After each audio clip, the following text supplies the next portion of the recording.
Saludo compañeros, compañeras, docentes. Hoy quiero compartir con ustedes algunas apreciaciones en torno al libro Cartografías de Género.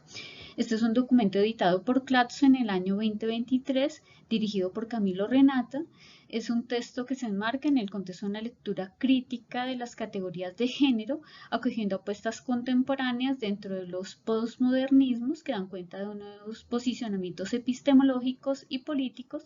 que pretenden resolver algunas de las limitantes de apuestas previas desde modelos de los feminismos liberales. Se interesa en reconocer entonces la diversidad de tendencias en este campo, pretende dar una mirada integral frente a aproximaciones desde diferentes voces de autores y autoras, algunos latinoamericanos, acogiendo una pluralidad de intereses que caracteriza el feminismo en las tendencias contemporáneas. Privilegia el diálogo directo mediante el formato de entrevista con los autores, lo cual permite como dos elementos. Por una parte, reconocer algunas apuestas particulares y por otra, formular preguntas que logran dinamizar el diálogo entre los interlocutores, dando cuenta de algunos desarrollos originales que obedecen a necesidades históricas y políticas, y también algunas preguntas que están en desarrollo para cada una de estas tendencias desde los escenarios tanto académicos como de movilización social. Algunos elementos que se problematizan en este texto en términos transversales tienen que ver con las violencias de género y algunos retos con ocasión de las relaciones entre género y los entornos sociales y culturales.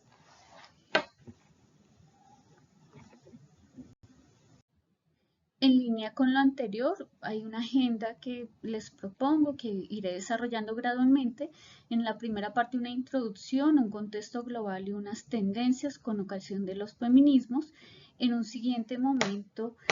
algunos desarrollos puntuales derivados del diálogo con estos autores, algunos elementos de encuentro y retos que se derivan de este diálogo, y para cerrar algunas conclusiones y algunas preguntas pues que me surgen con ocasión de la lectura de este texto en diálogo con el quehacer de la salud colectiva.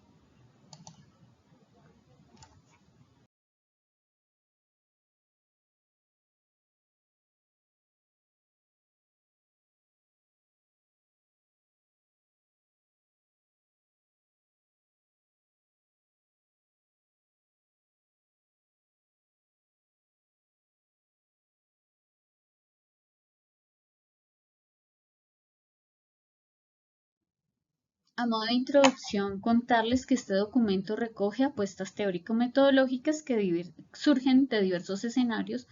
tanto en Latinoamérica como en Estados Unidos, y que da cuenta de miradas particulares desde diferentes disciplinas y campos de acción de las personas que son entrevistadas en este contexto. Establece también algunos diálogos con las teorías queer y con algunas aplicaciones de las apuestas feministas en escenarios aplicados como el diseño. Esboza un interés transversal en abordar cuestiones problemáticas centrales al asunto de género y de la relación de este con otras categorías teóricas. A pesar o no obstante las diferencias de enfoques que recoge el texto, sí logra apreciarse un interés común en el asunto de la problematización de las violencias con ocasión del género, el identificar algunas preguntas contemporáneas con ocasión de el quehacer de los feminismos propias pues de nuestro contexto occidental y latinoamericano. Las autoras recogen entonces apuestas diferenciales, algunas en el contexto estadounidense, como es el caso de Judith Butler, otras situadas en el contexto centroamericano, como es el caso de Sayat Valencia en Tijuana, México, y Montserrat Sebot desde Costa Rica. Para el caso de Sudamérica, se dialoga con María Luisa Feminas desde Argentina, y en la parte final el texto aborda dos posturas que dialogan de formas diferenciales. Una desde lo queer, abordado por David Halperin en el contexto estadounidense, y el asunto del diseño por aquí y la relación de este con espacios domésticos con Marina dos Santos de Brasil. Cada entrevista entonces genera unas posibilidades de diálogo diferencial con ocasión de las trayectorias y los contextos de acción de los y las entrevistadas. Con ocasión de este contexto inicial me pareció pertinente tener un contexto general de qué sería este asunto del feminismo, con la salvedad de que hay diversas aproximaciones y que no todas coinciden del todo. Sin embargo, en lo que coinciden es que termina siendo un movimiento político, social, económico, filosófico, académico, cultural, con profundas implicaciones éticas que comparte el interés en buscar conciencia en torno a las condiciones de desigualdad entre las personas y eliminar cualquier forma de discriminación o violencia contra las mujeres. Ese sería un elemento general. Hay, sin embargo, dos apreciaciones que me parece que pueden complementar esta apuesta e ilustrar muy bien el interés. Una de Angela Davis, en la cual ilustra que el feminismo es la idea radical que sostiene que las mujeres somos personas, y otra tomada de Nuria Vega, que enuncia que el feminismo es a la vez una teoría, una política y una práctica social, una ética. Entonces como que es difícil de denominar exclusivamente en una categoría porque recoge múltiples categorías que se entrecruzan. Dando continuidad a este contexto inicial, a continuación voy a enunciar de forma muy general algunas características asociadas a los momentos históricos, algunos hitos históricos que han contribuido al desarrollo de formas particulares de feminismo. Estos han sido congregados en las que se ha denominado las olas del pensamiento feminista, y lo traigo un poco para poder establecer algunas relaciones con las propuestas que nos traen los autores y autoras de este documento frente al cual estamos dialogando hoy. Entonces, una primera ola del feminismo, un primer momento de finales del siglo XVIII y aproximadamente comienzos del siglo XX, 1920, caracterizado por varios elementos. Uno, por el interés en la garantía de algunos derechos iniciales, como el derecho ciudadano, el reconocimiento de los colectivos de mujeres como ciudadanas, y la equidad en el acceso a los servicios sociales. Hay una obra clásica allí que es la obra Vindicación de los Derechos de la Mujer, que marca como un hito muy fundante dentro de los feminismos de la época en los países pues del primer mundo. Un siguiente momento es el denominado segunda ola, un siguiente momento en el cual se dan varios aspectos. Por una parte, la proclamación de la Ley de Derechos Civiles, que digamos es un avance colectivo allí en función de la garantía de algunos derechos para la época, dentro de los cuales se garantiza, por ejemplo, el acceso a anticonceptivos, otros métodos de control de natalidad. También este periodo se destaca por una serie de obras que se vuelven unos íconos en la reflexión frente a los feminismos, y hay una pregunta central en torno a qué es ese asunto de ser mujer, la cual tiene respuesta o se da respuesta a ellas desde diferentes miradas, y se problematiza un poco como no hay una única definición en torno al asunto. A la par hay otras reflexiones en diálogo con los feminismos negros, que empiezan a conceptualizar apuestas propias. Allí está el concepto de mujerismo. Y otro aspecto característico de este segundo momento es una serie de tensiones entre diferentes apuestas y formas de hacer feminismo en los diferentes contextos. Un tercer momento es este que se ha denominado, bueno, tercera ola, un momento posterior, con inicio más o menos identificado en los años 90 y que va hasta el siglo XXI, caracterizado de alguna manera por una respuesta a los feminismos de la segunda ola, con unos casos icónicos que retoman las reflexiones frente a los derechos, pero con unas particularidades con ocasión de los derechos sexuales, las legislaciones que garanticen estos derechos y unas expresiones culturales que articulan bueno, las reflexiones frente al género con diversas expresiones culturales e identitarias, dentro de las cuales se destacan algunas expresiones desde la cultura punk, en varios escenarios de los países desarrollados, como siempre en los periodos anteriores. Aquí también hay unas obras icónicas que marcan el derrotero frente a algunas reflexiones, y un elemento muy diferencial de esta época tiene que ver con el asunto de la interseccionalidad que emerge a partir de unas reflexiones conjuntas y unas necesidades de garantía de derechos en el contexto jurídico norteamericano, pero que luego tiene unos impactos en otros contextos, tanto en Latinoamérica como en otras regiones del planeta. Entonces, esto es un poco lo que... La cuarta ola, cuarto momento, vale la pena precisar allí y que hay algunos autores y autoras que estiman que no hay una cuarta ola en el feminismo, sino que más bien hay un segundo momento de la tercera ola. Sin embargo, me pareció prudente, bueno, traer estos elementos que destacan los autores que denuncian que hay una cuarta ola. Para empezar, hay un referente, como un corte en 2006, que generaría unas formas diferenciales de pensarse el feminismo como una ocasión de unas necesidades contemporáneas, con un movimiento que ha logrado recoger algunos intereses de este movimiento, el movimiento Me Too de 2017, y con unas transversalidades con ocasión de los asuntos de violencia sexual, explotación económica, desigualdad, feminización de la pobreza, y con unos intereses de establecer algunos diálogos con lo masculino y lo cuyo. En este último contexto es en el cual se enmarca digamos, las apuestas que recoge el texto de cartografía sobre el cual estamos dialogando en esta ocasión.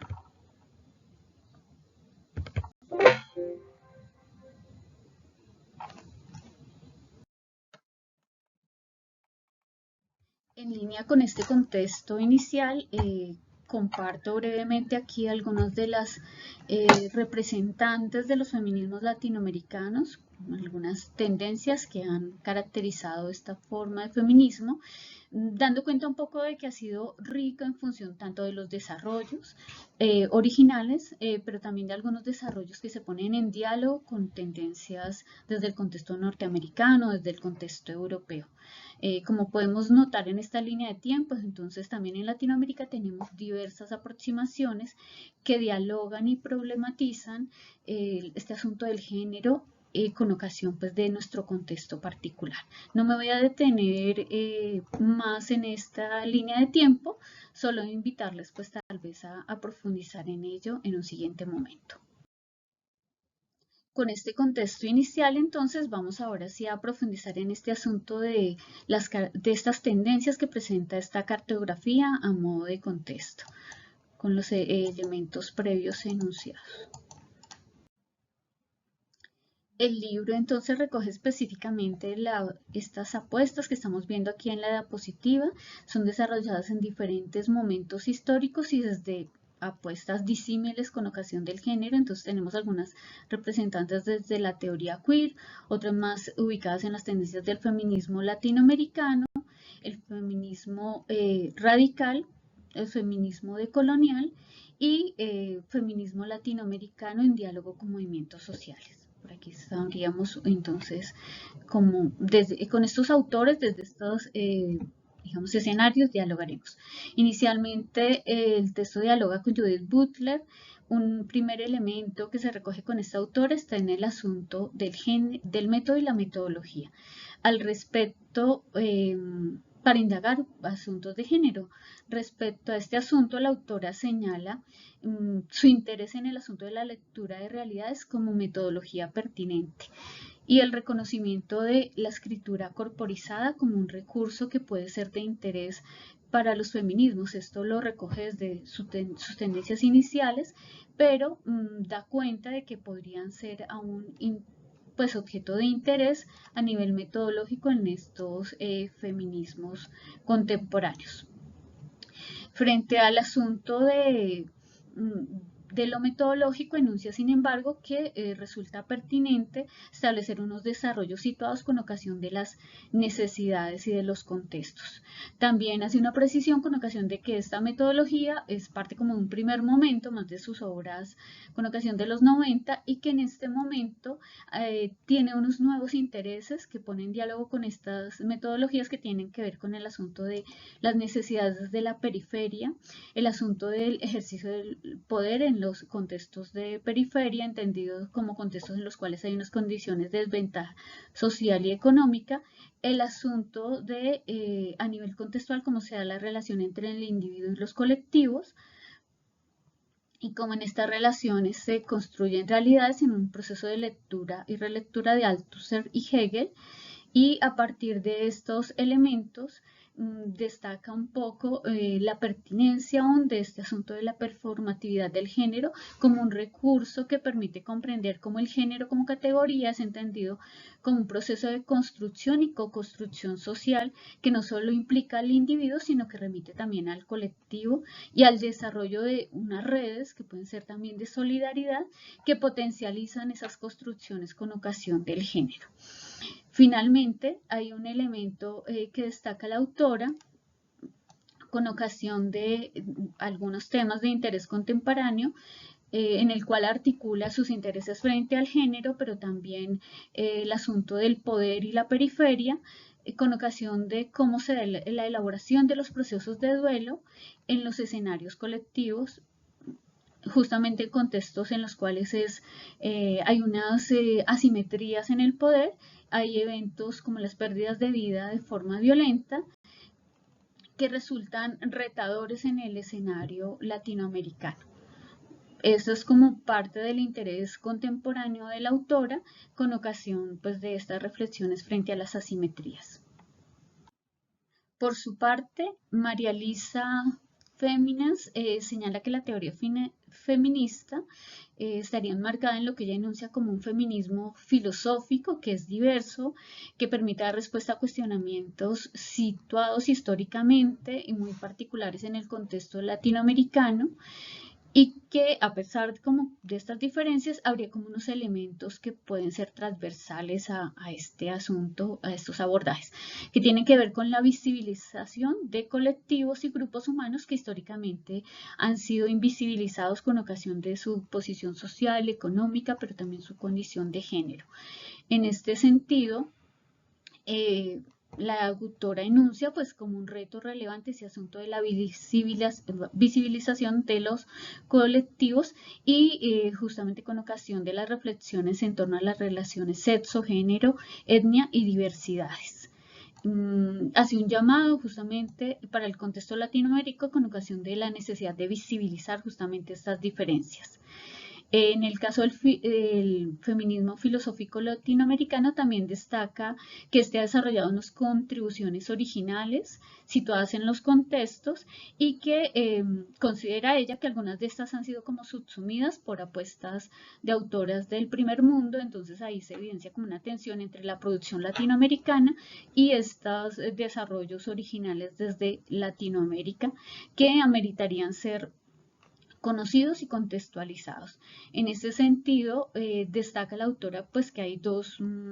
grandes elementos a tener en cuenta en los desarrollos teóricos latinoamericanos. Por una parte, el asunto de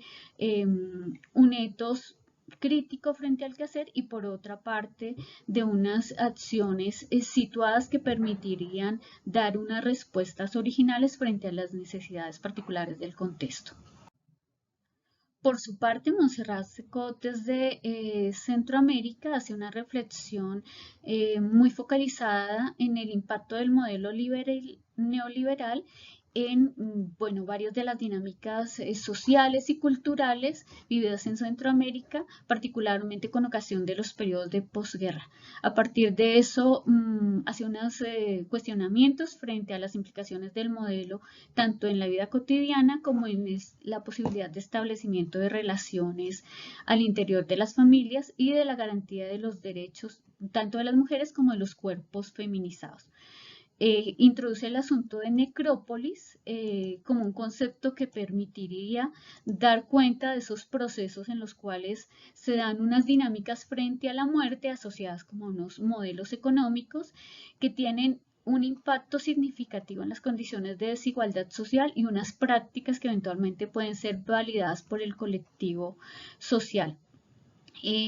Relaciona este elemento, también este concepto de necrópolis, con la normalización y el mantenimiento de formas de violencia que terminan con el exterminio de la vida en general, pero que son naturalizadas en escenarios de importante desigualdad social. En este sentido, introduce como un elemento de diálogo entre los determinantes sociales, las condiciones sociales históricas y fenómenos de exclusión y marginación social. Para cerrar, pues hace un llamado de atención frente a los impactos y al rol de los feminismos derivados de la pandemia, la cual agudizó de forma severa las inequidades con ocasión de los derechos para las mujeres y los cuerpos feminizados.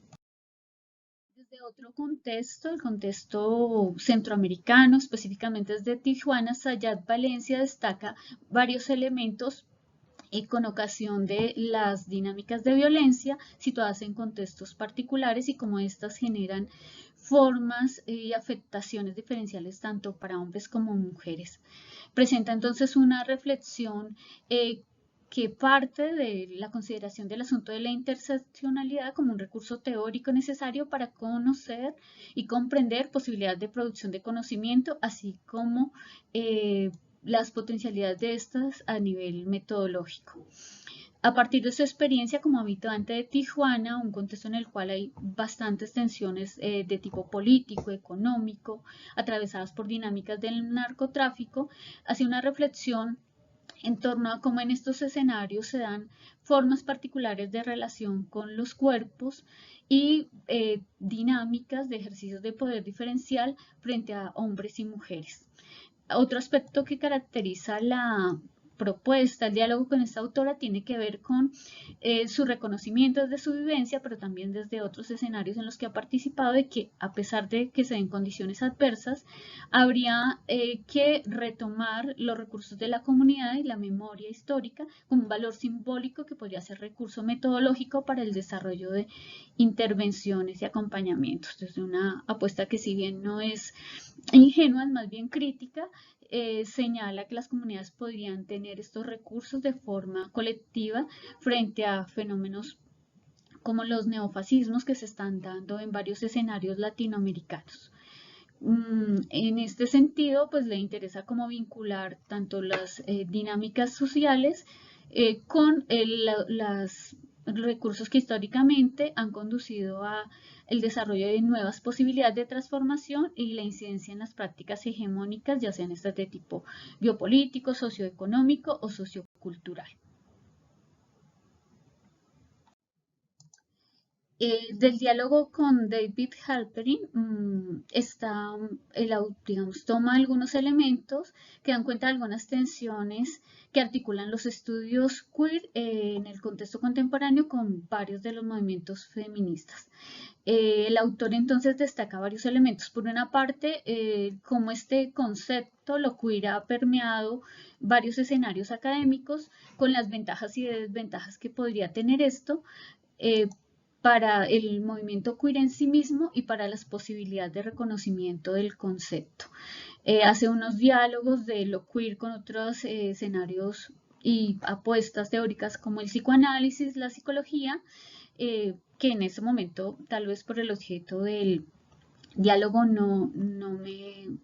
desarrollaré. El diálogo con él tomaré como dos elementos que me parecen relevantes. Uno tiene que ver con el asunto de lo queer, la categoría queer, asumida más bien como una categoría política de la diferencia, de aquello que nos enmarca en lo hegemónico. Y en diálogo con esta propuesta, el autor entonces propone o amplía el concepto de lo queer no exclusivamente a las disidencias sexuales, sino que allí enmarca un montón de grupos poblacionales que nos están enmarcando dentro de lo hegemónico. Entonces, como una categoría que permite reconocer las diferencias y las desigualdades sociales y culturales. Para cerrar un poco, da cuenta de la potencialidad tanto de este constructo para la explicación de algunas dinámicas frente a procesos de exclusión, pero también como un recurso para el diálogo con los movimientos feministas en Latinoamérica. Finalmente, Marines dos Santos hace una propuesta interesante desde otro contexto. Realmente ella no tiene un interés en realizar un aporte teórico particular a los feminismos,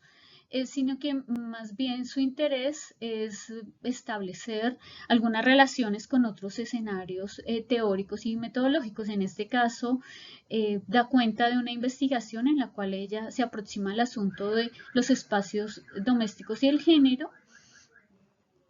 identificando varios aspectos.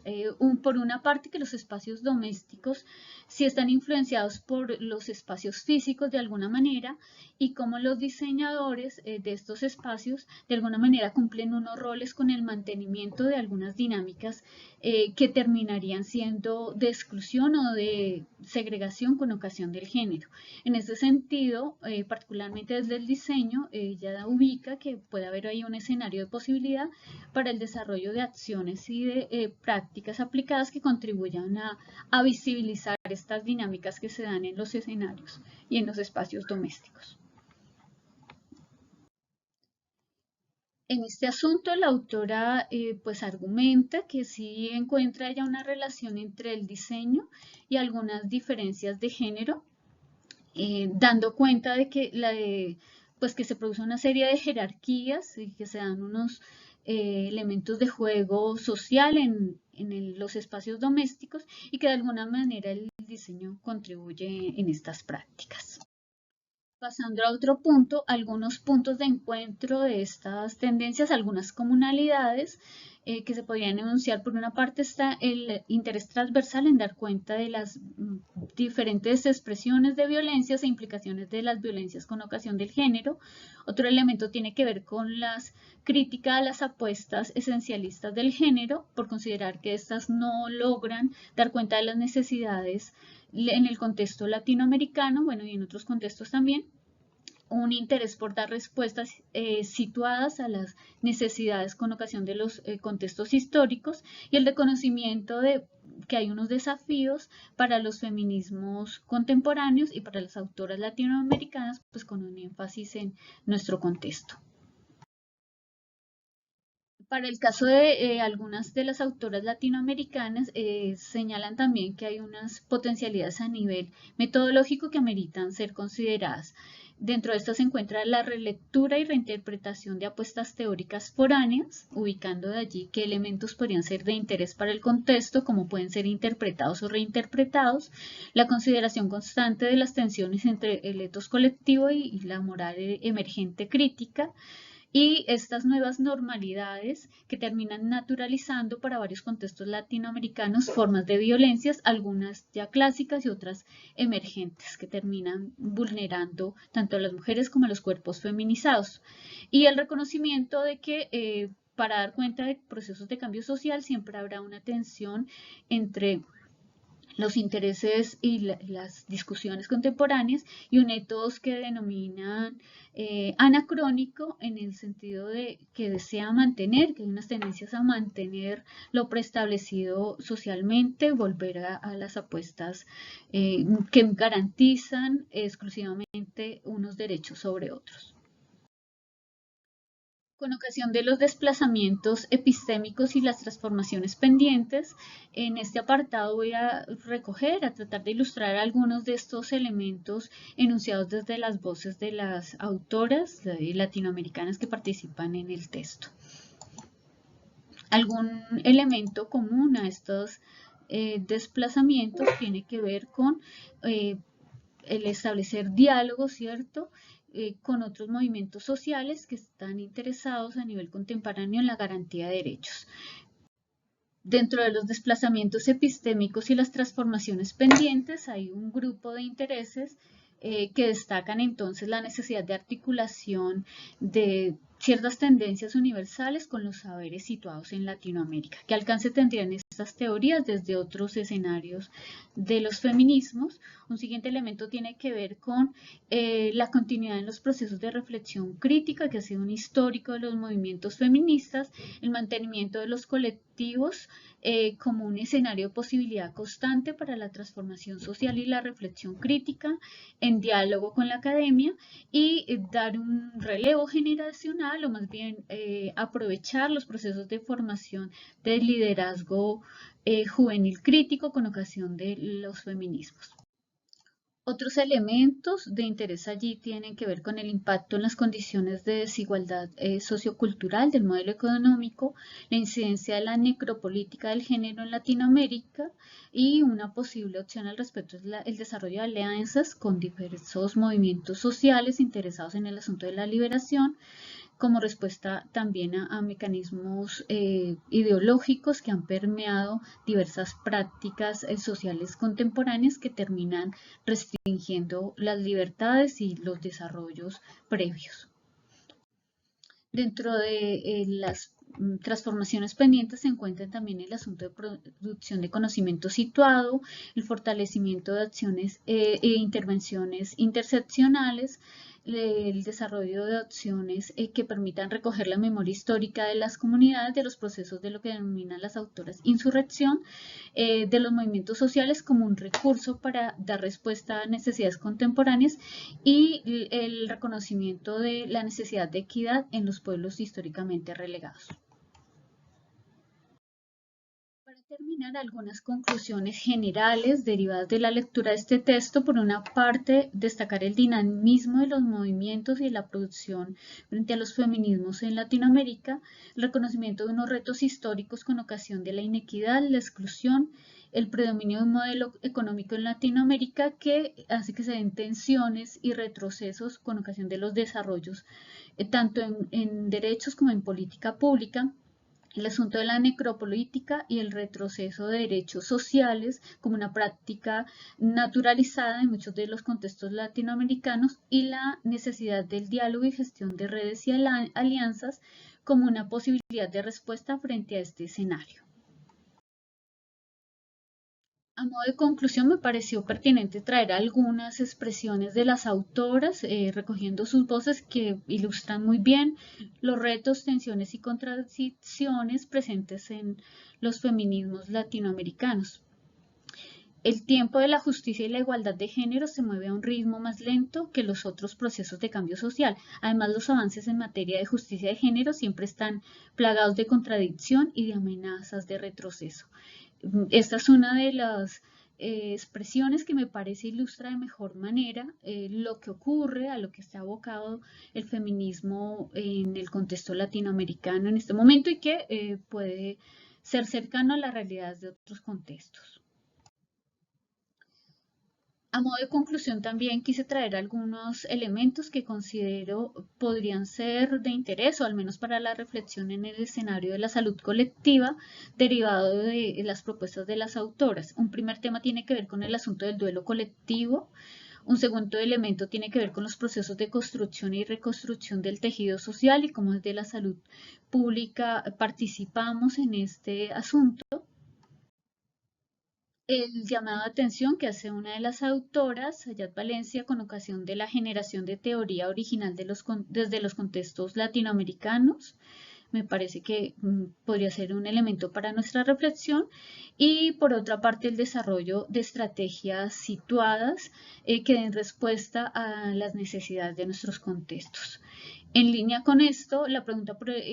el reconocimiento de los recursos comunitarios para la visibilización y superación de las inequidades en salud, cómo se vivencian las masculinidades, cómo desde nuestras acciones e intervenciones tramitamos o aportamos en esas reflexiones de las masculinidades en diálogo con nuestro escenario sociopolítico y sociocultural. Cerrar, me gustaría compartir algunas preguntas que a partir del diálogo de este texto y pues de mi proceso de formación en salud pública quisiera bueno, desarrollar y profundizar posteriormente. Muchas gracias a todos y a todas por su atención.